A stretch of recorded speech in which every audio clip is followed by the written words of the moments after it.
Liverpool Fan in Japan.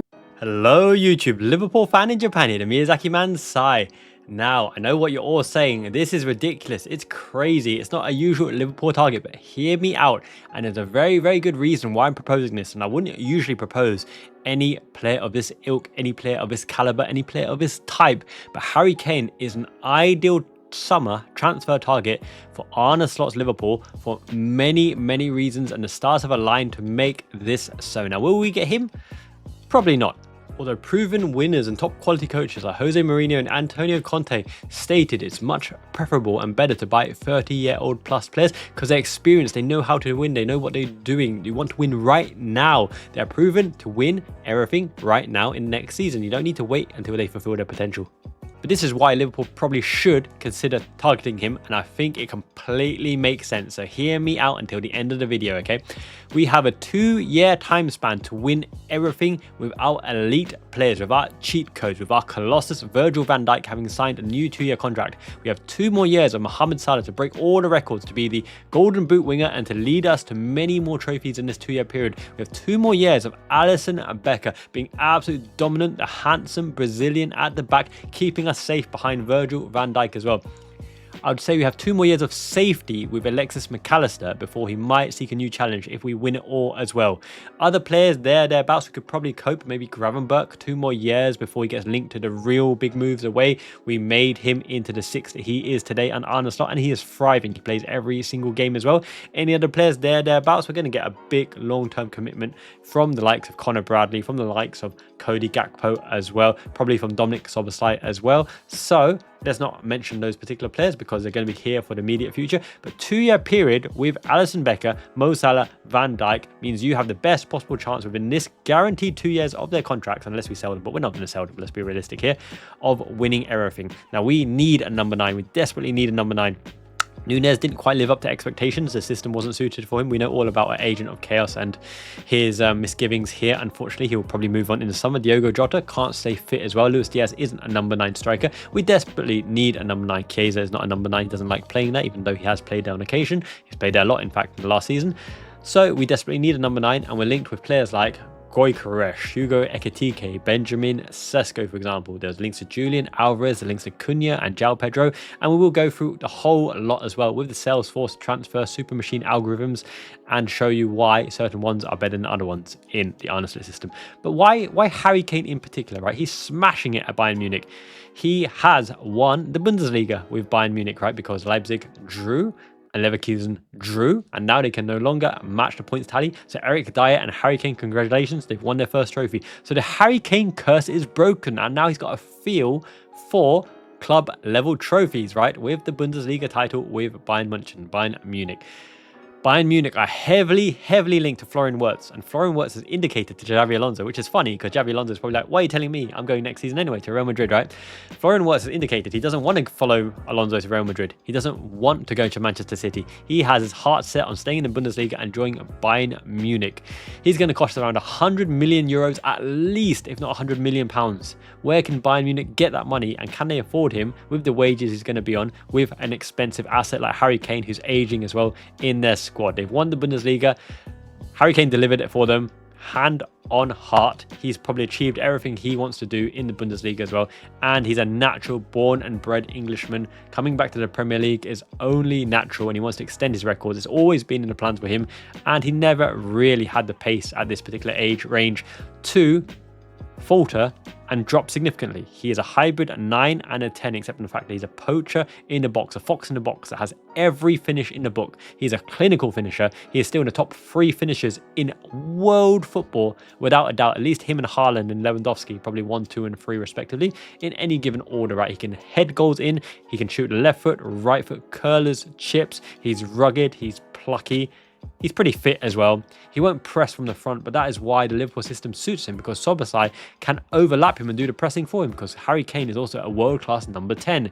Harry Kane connects back to front from defence to him within the 10 line, and a 10 line from midfield to forward. He also does good work out wide because he can whip in the box. He's a set piece taker as well. He's a penalty taker as well. And there will be a little rivalry between him and Mo Salah as who will get the golden boot, who will extend their goal scoring records. But that can only be a good thing, because rivals spur you on to keep your your consistency and keep your professionalism in new heights. And he's the penultimate, ultimate professional, Harry Kane, and he'll set the standards and he'll come in and he won't ruffle feathers. And he knows how Liverpool play, and he knows the Liverpool system, and he's familiar with the Premier League. He's Premier League proven, and he's homegrown, and he's England captain, and he's another captain in the rank as well. And he won't be super, super expensive because Bayern Munich need to get his wages off the wage list if they do want to sign Florian Wirtz. Now, they can sign Florian Wirtz and keep Harry Kane, but that will probably be the extent of their summer transfer business, and they need to strengthen in other areas as well. Kim Min-jae maybe leaving as well, and other players potentially leaving as well. So we'll see how they reshape in that regard as well. But the most expendable asset to get a big value to their net book in terms of transfer fee and wages off the book is Harry Kane. And where else can Harry Kane land? It's not going to be Manchester City because they've got Marmoush and Haaland and Harry Kane will occupy the same space. It won't be Arsenal because of the Tottenham-Arsenal connection. It won't be Tottenham because they're Spursy and they don't win anything. It probably won't be Chelsea because I think they're still in transition at the moment and going for younger talent. Todd Bowley likes the Brazilian wonder kids and the youngsters to put them on 7-year contracts. Doesn't really strike me as a Chelsea signing, although he could be the replacement for Nkunku. That'd be interesting. Jackson, Kane, Palmer behind him. That's probably the only other viable option. Aston Villa, no, they can't afford Harry Kane, and obviously he won't go lower than that. He wants Champions League glory, I would assume, in his career. Real Madrid don't need him. They got Mbappe and a plethora of left wingers as well. Vinicius Junior, Rodrigo, Bellingham. They've got enough players there. He won't be competing with Mbappe in that regard. And, you know, the superstar lineup, he's too old as well. They've gone for a younger approach. Barcelona don't need him because they've got the other striker, the old statesman in Lewandowski as well. Probably doesn't suit their style. Atletico Madrid have Julian Alvarez, so they probably don't need him as well. They've still got Griezmann floating around, and they might even get Darwin Núñez. Okay, so it probably doesn't suit them. AC Milan, not there or thereabouts in terms of the high upper echelons of world football, but it could be a possible destination. Inter Milan, I don't see it because his role would be the same as Lautaro Martinez. He doesn't offer the legs like Marcus Thuram, running the channels, running and destroying Barcelona yesterday. Did you see the turn? What an amazing comeback by Inter Milan to win at the San Siro. I've been to the San Siro. The stadiums I've been to, digressing for just a second, are the San Siro. I've been there. I've been to the Nou Camp. I've been to Wembley, and I've been to Anfield. And I've watched big matches in all of them except the San Siro. So yeah, that's my repertoire of world-class stadiums. Jumping away from that from the second. So Inter Milan, I can't see him signing there. They've got Lautaro Martinez. Juventus are nowhere near in their echelons anymore. Napoli don't want to spend big wages on old striker after Osimhen affair. You know, yeah, they're struggling to get rid of Osimhen anyway. So all things point to a Premier League return for Harry Kane. So Harold of McCain, right? And in the Liverpool lineup, he's got nothing against Liverpool, and Liverpool don't have anything particularly against Harry Kane. And he's always going to be the ultimate finisher in and around the box. And he offers something in the 10 space as well to connect the wing play and allow them players inside forwards with Mo Salah. Him and Salah in the 10 positions unlock the left-hand side for Gakpo to go inside, or Lucho Diaz, or whoever we play from the left-hand side as well. It makes a lot of sense. It really, really makes a lot of sense to me. And it won't be the most expensive transfer fee because of his age, right? And he offers you guaranteed goals. He offers you know-how, tactical wit. He will go in with the elbows. He will flop on the floor occasionally. Sure, that's part and parcel of the game, win you the free kicks. He takes free kicks as well. He's broken the Kane curse. He's got a taste of winning already. He wants to chase records. He wants to return to Premier League. Liverpool need to win in this 2-year period while we still got Alisson Becker, Virgil van Dijk, Mo Salah, and the security of Gravenberch and McAllister dominating the midfields. It just makes a lot of sense to me. Shall we look at the tactical variations in the formation builder? Okay, so let's look at our current lineup as things stand with no signings other than Harry Kane. And I'm not saying we won't sign anyone except Harry Kane, but let's just do it for visual effect. By the way, it was super, super funny. Konate, Kelleher, Gakpo, and Robertson, and none of them could spell Soboslai correctly. Lads, he's your teammate. He is Domi Schlobbers. Domi Schlobbers is like this. Soboslai, whip it on in the memory, okay? Mo Salah, Egyptian King. We've got Special, Gravy, Gravenberch. Got Maka, Alexis, Majexis, McAllister. We have Cody, Mattis, Gakpo. I'm going to put him here for now, even though Lucho Diaz could be starting on the left wing. Oh my goodness, how badass does this look? Harold of McCain, Sir Harry Kane, not Harold Maguire. Oh my goodness, that looks a little bit sick, to be honest. A little bit unrealistic. Come on, let's be honest here. Liverpool signing Harry Kane, but you know, stranger things have happened. We targeted Luis Figo, right, for the right wing spot when we had a right wing vacancy. Unfortunately, he chose Inter Milan. We targeted Alan Shearer, Sir Gerard Houllier. I know he wasn't a sir, but you know what I mean. Monsieur Houllier. actually wanted Alan Shearer before he recommitted to Newcastle as well. We signed Gary McAllister. Why not? Let's imagine this hypothetical Harry Kane. And I'll tell you another reason in a bit why Harry Kane makes a lot more sense for Liverpool compared to the other options as well, okay? Any ball into the box, so inside forward position, right? First of all, Andy Robertson will get licensed to absolutely gung-ho go up and down again, as will Costa Tsimikas, because you deliver the quick early balls, you play the ball back, deliver the balls, Tsimikas from deep, deliver the balls. I'm sorry, but Kane is maybe one of the best of all time at devouring balls into the box, absolutely making something out of nothing and devouring them. So unleashes that option. And imagine that was Anthony Robinson or Milos Kerkez. Wow, the assist tally of Robertson will go right up. Same with Tsimikas, Anthony Robinson or Kerkez or whoever. Gakpo coming inside, right? Coming inside. Now, he has the front post shot, but he has got the far post shot as well. Kane can knee it, can bobble it, can come off his arse, can come off his chinny chin, can come off anywhere, can lurk around the back post. Any spillage from a Gakpo Thunderkunt rocket, Kane spills it up. You give Szoboszlai free license to just scudder shot, smack it. Just don't hit it over the bar, hit it wide, just smash, unleash the Kraken. McAllister, you do the same. Curling, just hit the target. Don't allow a new phase of play, and Kane will gobble anything up. You keep him high and he'll gobble anything up.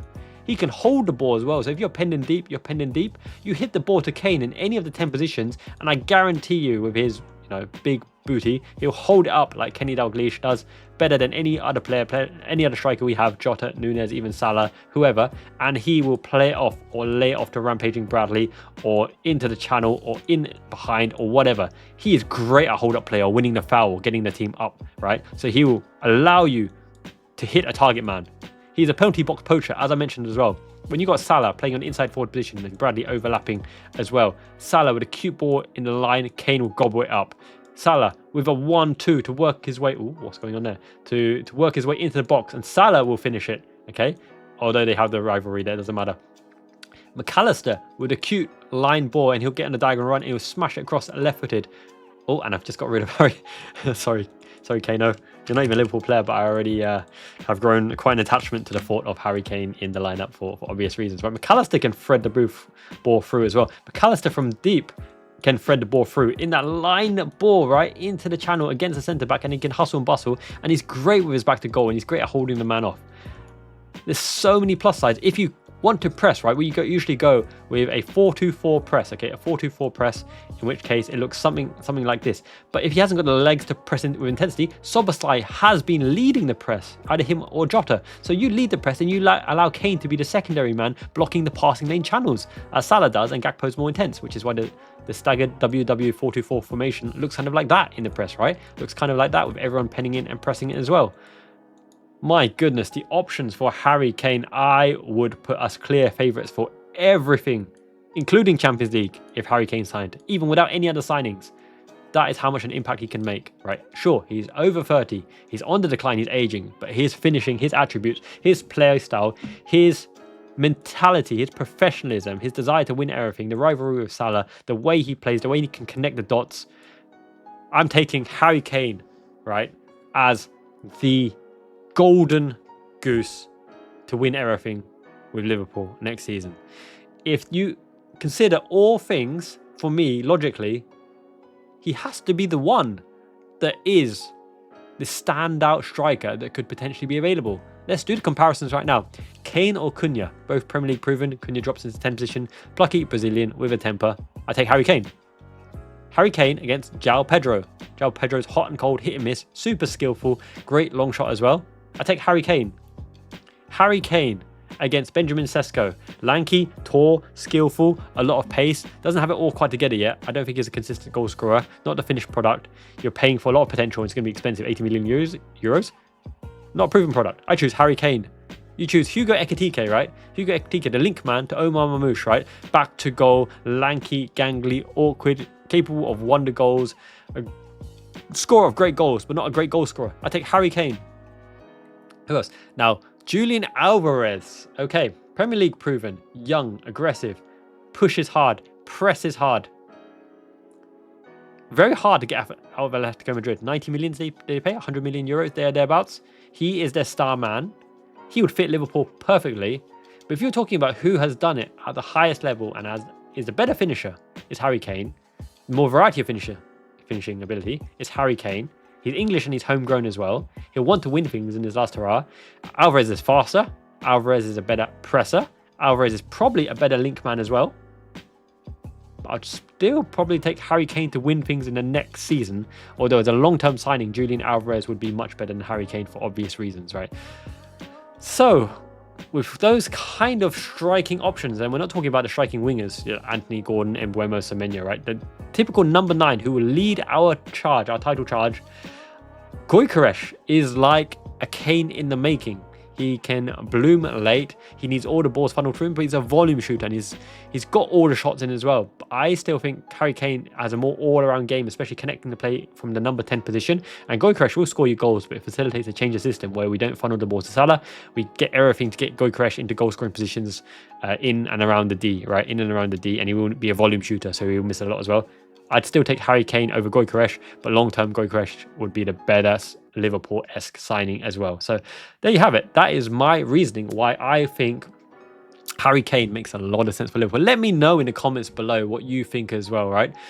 The fact is, there's no other real club he could go to, in my opinion, apart from Chelsea, for the reasons I've stated already. And our team kind of is set up for the way to make the most out of Harry Kane and for him to make the most out of the team and unleash the burden of Salah, because they're going to have to mark Kane. They can't stop the overlaps and the long shots. It gives us a license to long shot aplenty. Gakpo going around the outside and chipping the ball to Harry Kane at the back post. Who else do you want at the back post? It's not going to be Salah. You want Harry Kane. Harry Kane, the Hurricane. That kind of thing, right? Oh my goodness. And imagine Baleba or Kirkes or, whatever you want in terms of fast, tactical, great players. I just love the thought of this so very, very much. This is a channel of substance and abundance, considering the opportunities through logic. Channel of substance and abundance, cream of the crop, Arnie slot, up the shiny one. Subscribe if you haven't already. Thank you to all the members for supporting the channel. It makes a huge difference. Dropping a comment, dropping a like makes a huge difference to the algorithm to push this channel and the views up as well. And as I mentioned, every channel makes about £2 or £3. So every contribution that you can offer, especially with membership, really, really helps. Thank you so much. Have a great day, everyone. I will be doing the live stream maybe on Saturday and Sunday, the match against Arsenal, the big match from 12:30 a.m. kickoff for me. And on the Saturday as well, I might do a transfer special using the Salesforce data engine to show you why some players are much better than other players for the Arsenal system. Have a great day and week, everyone. Jane, peace means ciao.